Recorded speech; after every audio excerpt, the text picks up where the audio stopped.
জয় জয় কৃষ্ণ যাৰ স্মৰণ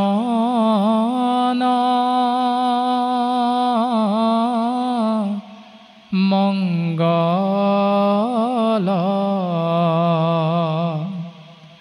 জাগ যোগাদিৰো হৰি নাম মহা ফল হেনয় পৰমানন্দ মাধৱ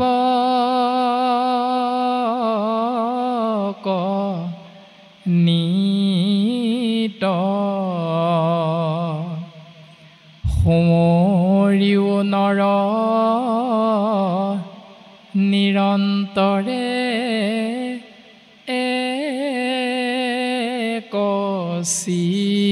চিত্ত হে ৰাম ৰাম কৃষ্ণ কথা অমৃতক পীয়ুষাৱধানে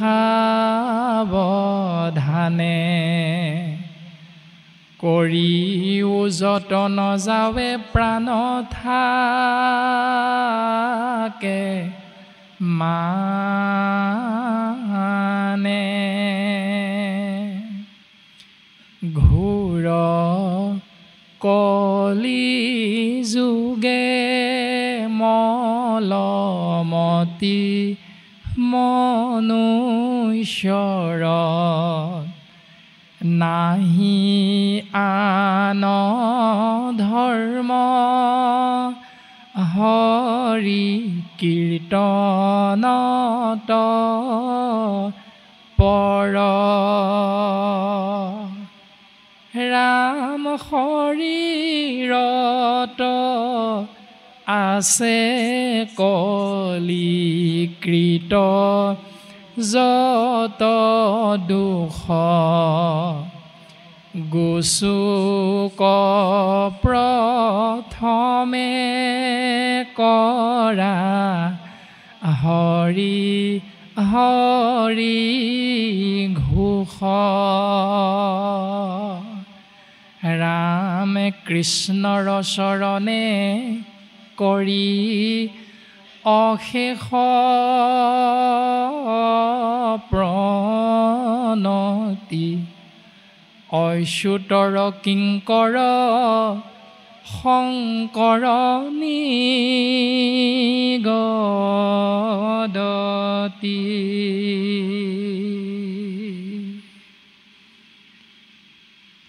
ও শংকৰে হে গুৰু মোৰ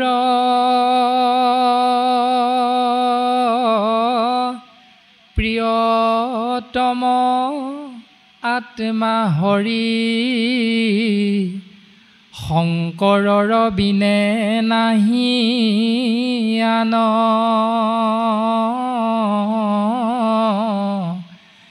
ইহকাল পৰকাল শংকৰে হে গুৰু মোৰ শংকৰক স্মৰি যাওক প্ৰাণ ৰাম শংকৰক স্মৰি যাওক প্ৰাণ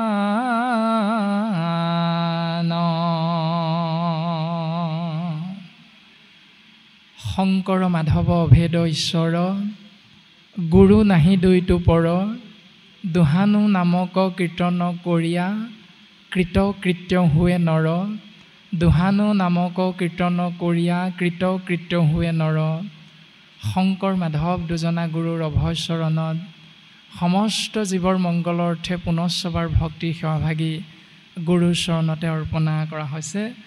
জয় গুৰু শংকৰ মাধৱ ৰাম ৰাম ৰাম ৰাম ৰাম ৰাম কৃষ্ণ।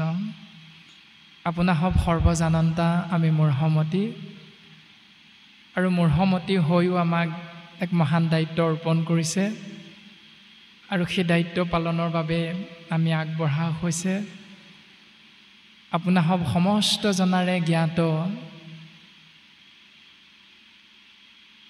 সৃষ্টিকৰ প্ৰজাপতি ব্ৰহ্মাদেৱে পদ্মকল্পত সৰ্বশক্তিমান ইক্ষতত্ত্ব নিৰ্গুণ নিৰাকাৰ কৃষ্ণ তত্ত্বৰ সগুণ সাকাৰ ৰূপ শ্ৰীনাৰায়ণৰ পৰা যি পৰম জ্ঞান লাভ কৰিছিল, সেই জ্ঞানক আশ্ৰয় কৰি প্ৰজাপতি ব্ৰহ্মাদেৱে আমি চাৰিটা ভাগত বিভক্ত হৈ থকা ছেদজ, অণ্ডজ, উদ্ভিদজ আৰু জৰায়ুজ এই জীৱৰ মংগলৰ বাবে এক পৰম সত্য প্ৰকাশ কৰি গৈছে। সেই পৰম সত্যক কৃপালু শ্ৰীমন্ত শংকৰদেৱ পৰম গুৰুজনাৰ আজ্ঞা শিৰোগত কৰি বৰহাৰূপু মহাপুৰুষ শ্ৰী শ্ৰী মাধৱ গুৰুজনাই অপূৰ্ব সৃষ্টি নামঘোষাত খুব সুন্দৰভাৱে দৰ্শন কৰাইছে। সমস্ত জনাৰে জ্ঞাত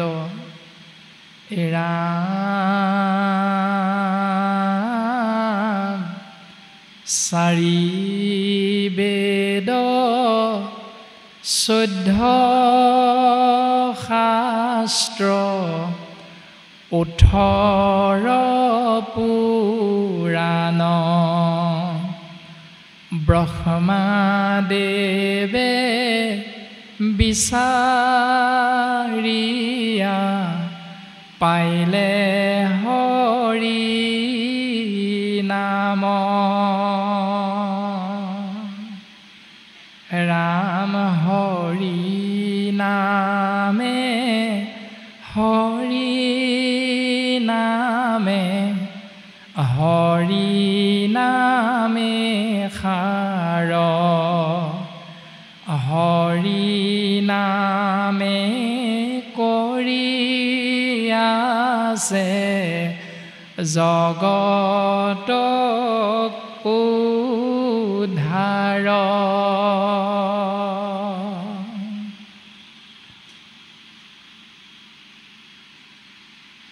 সমস্ত বেদান্ত সাৰ মহাভাগৱত শাস্ত্ৰ ইহাৰ অমৃত ৰস পায় পৰম সন্তোষে পান কৰিলে যিজনে তাৰ অন্যত্ৰ ৰসত ৰতি নাই। এভাগে বেদ, কিন্তু ব্যাসদেৱে চাৰিটা ভাগত বিভক্ত কৰিছে শাখা প্ৰশাখা ঋক যজু অথৰ্ব সাম। আৰু এই চাৰি বেদৰ সাৰ হ'ল মহাভাগৱত। সেইকাৰণে মহাভাগৱতক পঞ্চম বেদ বা বেদৰ শ্ৰেষ্ঠতম মাৰ্গ কৃষ্ণস্তু ভগৱন্তৰ নামত শৰণ, এই ব্যৱস্থা গুৰুৰ কৃপাত আমি কলিৰ মলমতী মনুষ্যই লাভ কৰিছোঁ এই জ্ঞান। দ্বিতীয়তে 14 ভাগী শাস্ত্ৰ আৰু সমস্ত জনাৰে জ্ঞাত শাস্ত্ৰৰ উত্তম গীতা ভাগৱত। এই 14 ভাগী শাস্ত্ৰৰো সমস্ত সাৰ ভাগৱতৰ মাজত নিহিত হৈ আছে। সেইকাৰণে 15 নম্বৰ ভাগী উত্তম শাস্ত্ৰ বুলি ক'লে ভাগৱতকেই বুজা যায়। 3 নম্বৰতে 18 ভাগী মহাপুৰাণ, তাৰ ভিতৰত পুৰাণৰ সূৰ্য মহন্ত পুৰাণ বুলি কোৱা হয় মহাভাগৱতক। কিয়নো এই দৰ্শন দেৱঋষি নাৰদৰ কৃপাত 4 বেদ 14 শাস্ত্ৰ 17 ভাগী পুৰাণ প্ৰণয়নকৰ্তা কৃষ্ণ দৈপায়ন বেদব্যাসে লাভ কৰিছিল। দেৱঋষি নাৰদ আৰু ব্যাসৰ কথোপকথনত খুব সুন্দৰভাৱে এই কথা স্পষ্ট ৰূপত প্ৰকাশ হৈছে যে সেই ব্যাস তোমাৰ মন, তোমাৰ বাক্য, তোমাৰ কায় বা শৰীৰ যি বেমাৰত পতিত হৈছে সেই বেমাৰৰ ঔষধ মই তোমাক প্ৰদান কৰিম, তুমি শুনা। ৰাম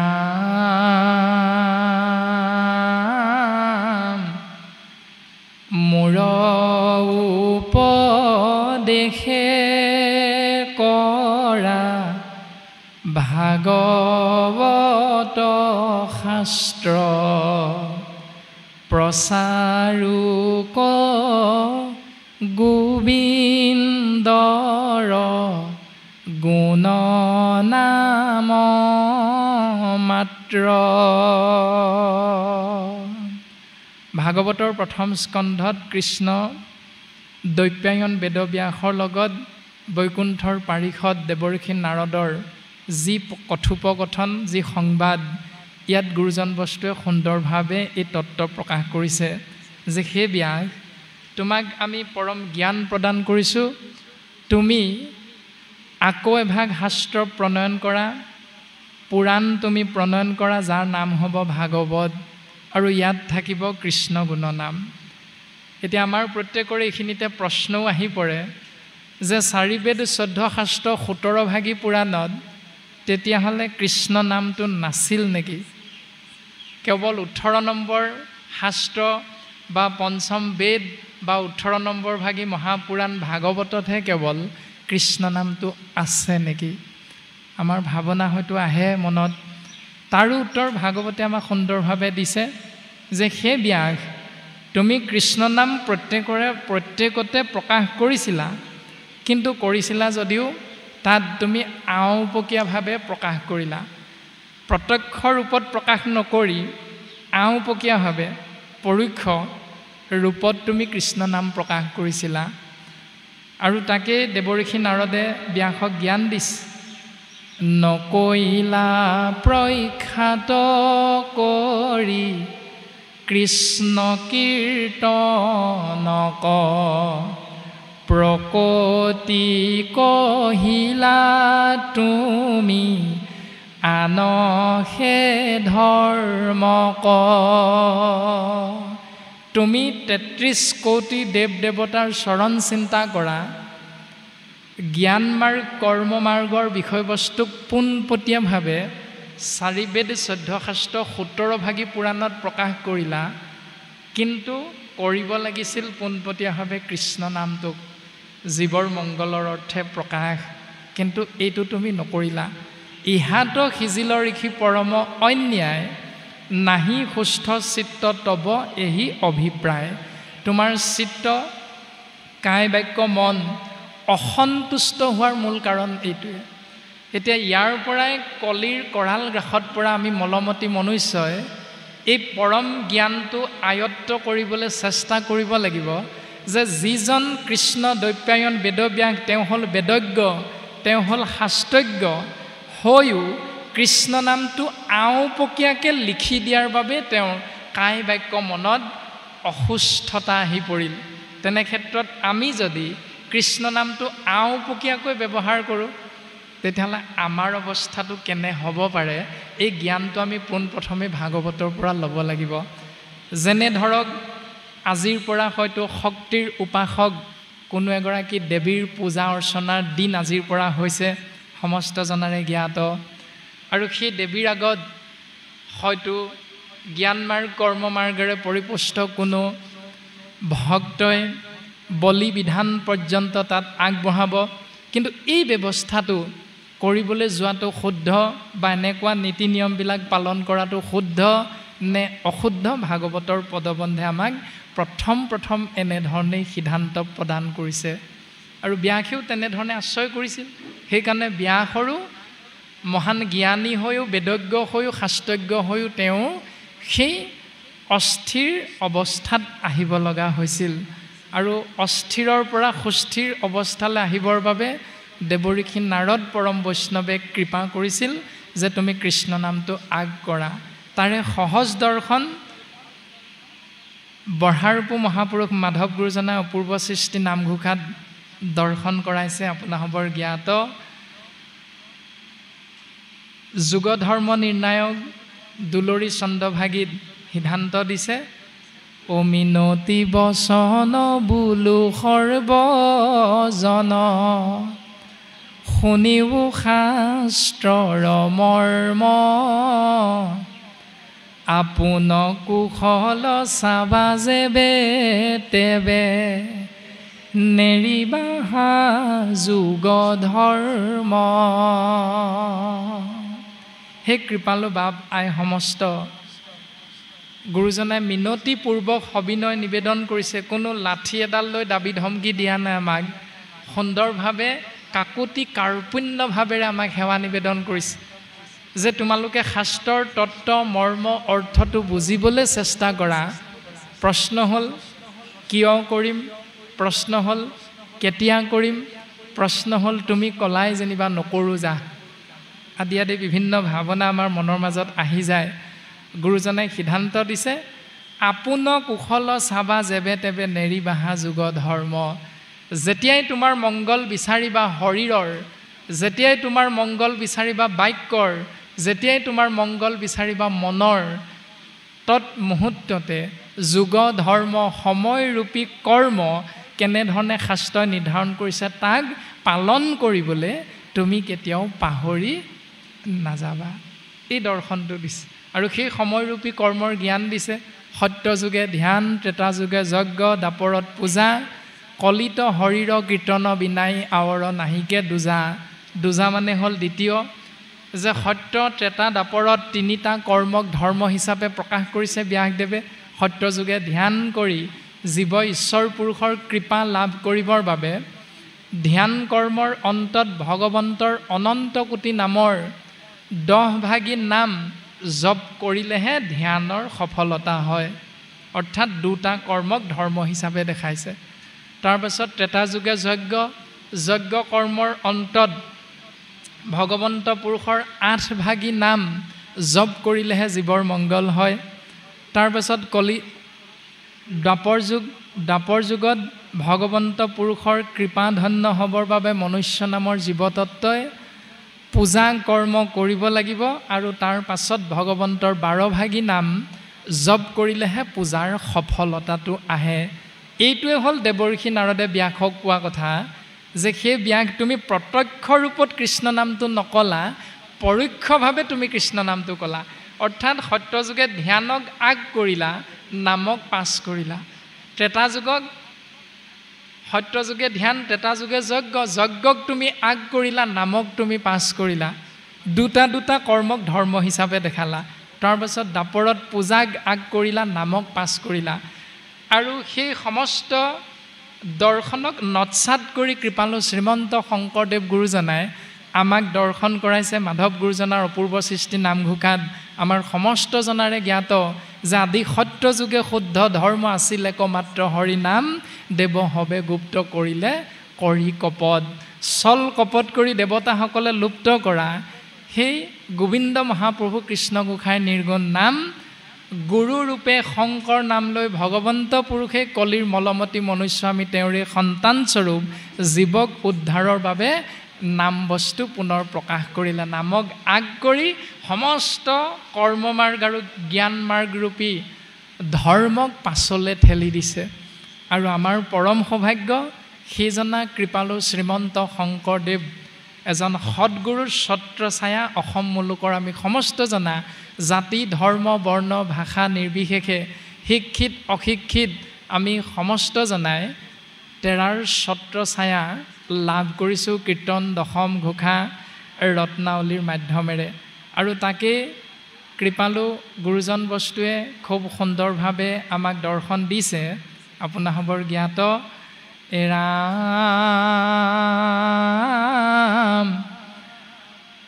কিৰাত কছাৰী খাচী গাৰু মিৰি যৱন কংক গোৱাল অসম মুলুক ধুবাজে তুৰুক কুবাচ ম্লেচ চণ্ডাল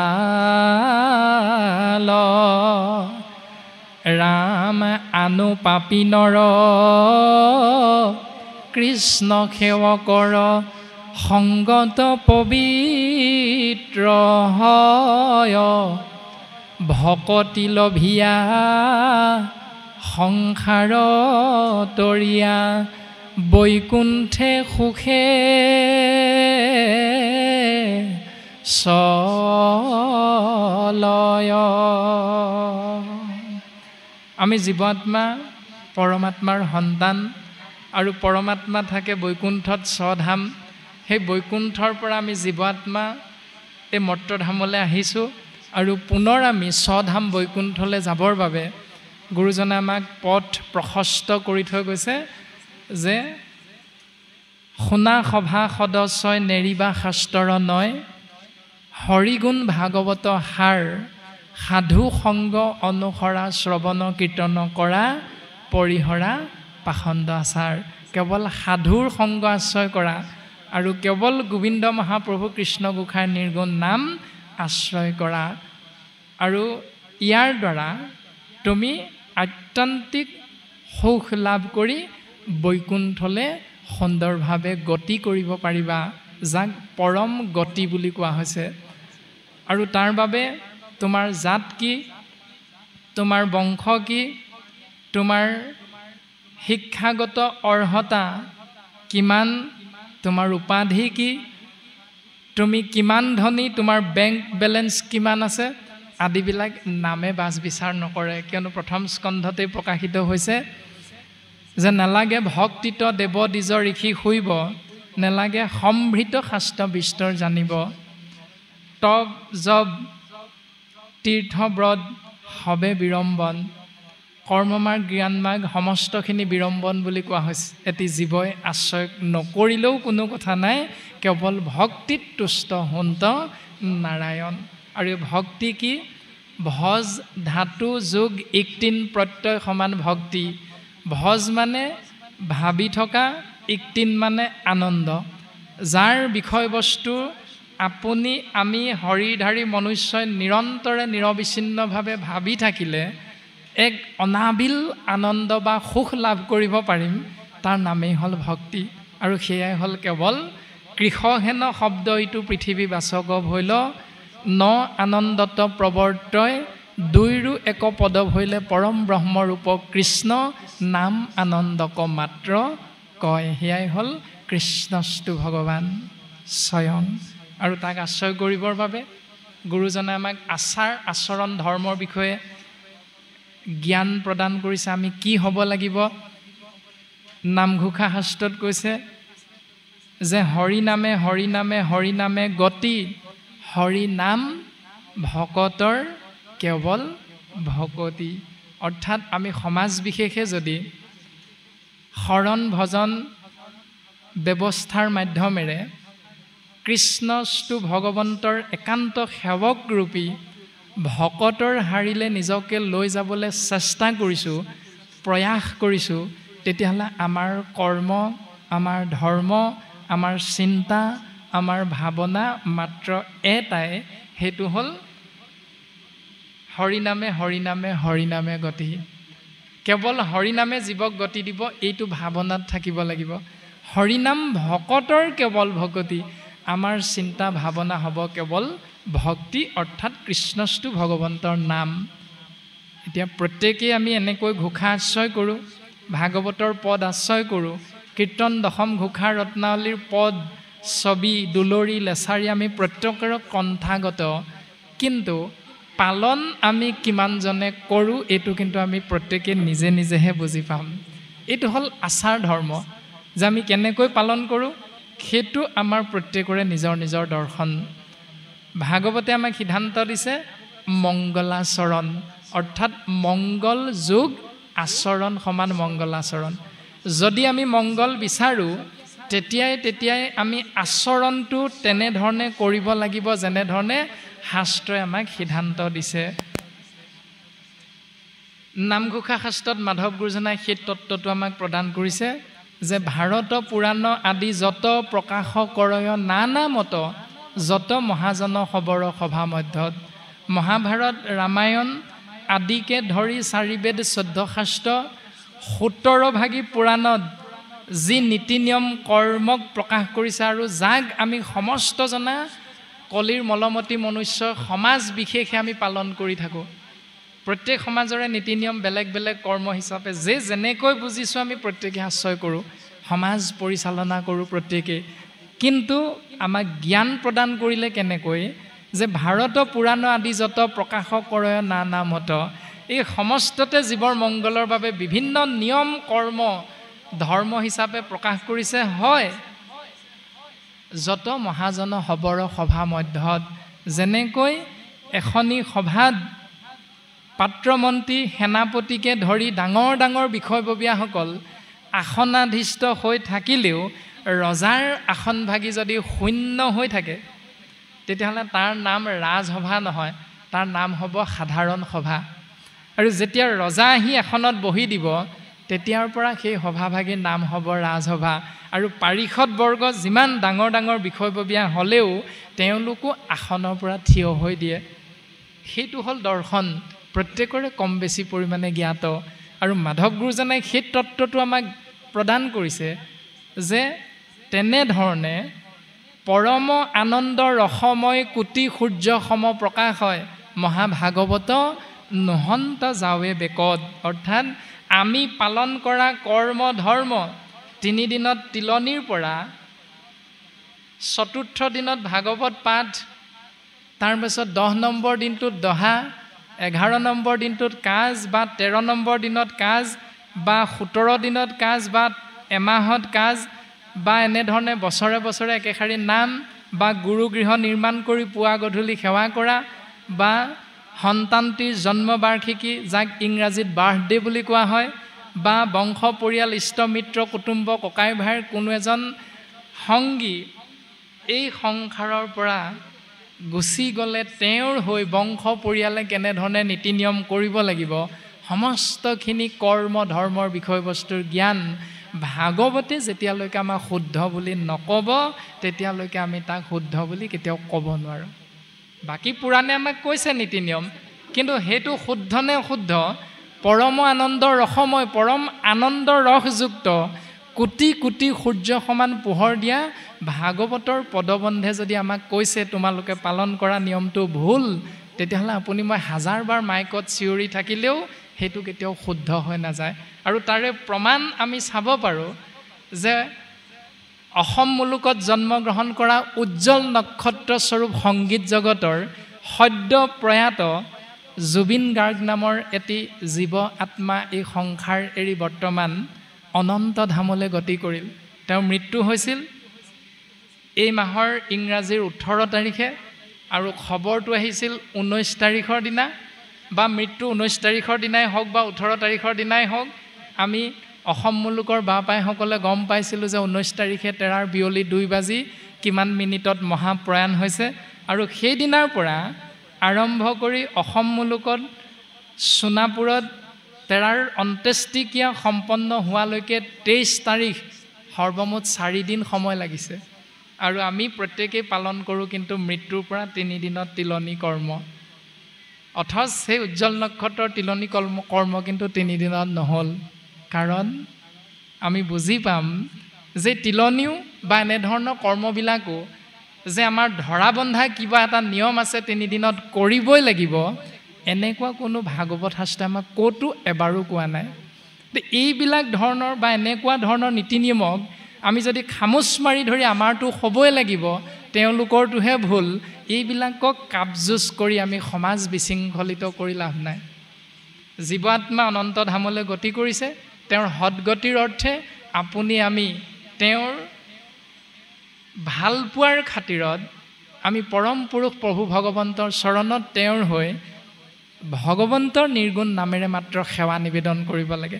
তাৰ বাবে সুবিধা সমাজে নিজে নিজে নিৰ্বাচন কৰিব, কিমান দিনত সুবিধাটো হ'ব, কেনেকৈ হ'ব, এইটো প্ৰত্যেকৰে নিজৰ নিজৰ বিষয়বস্তু। কিন্তু মূল অৰ্থ হ'ল নাম, কৃষ্ণস্তু ভগৱন্তৰ নামক আশ্ৰয় কৰিব লাগিব। ইয়াৰ মাধ্যমেৰেহে জীৱাত্মা পৰম আত্মাৰ লগত একাত্মক হ'ব পৰা মাৰ্গটো মাত্ৰ শাস্ত্ৰই আমাক দৰ্শন কৰাইছে।